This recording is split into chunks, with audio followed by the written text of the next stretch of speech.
Ajde, pope, uzdravlje. Hvala, sinko, ja ne pijem rakiju. Imam čir. Koja tebe muka muči, te imaš čir? Jeli Valensa, kako naši revolucionarni poslovi? Onaj tvoj imenjak iz Poljske izgleda dobro gura. Lako je njemu, kad iza njega stoji prava radnička klasa. Šta fali našoj radničkoj klasi?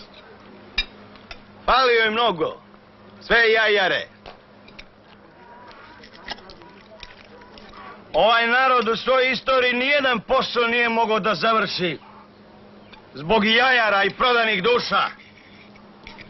Nismo nijednom pobedili, a da pre toga nismo debelo izdali.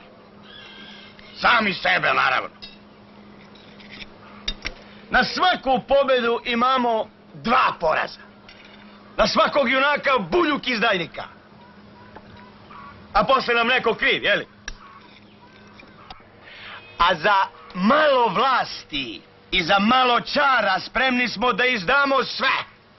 Oca, majku, brata, sestru, narod, zemlju, sve. Kako juče, tako i danas.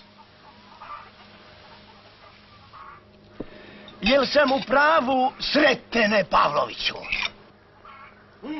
Pa nismo valjda baš toliko rđavi. Jesmo, pope, nego šta smo? Rđavi smo, škripimo svud.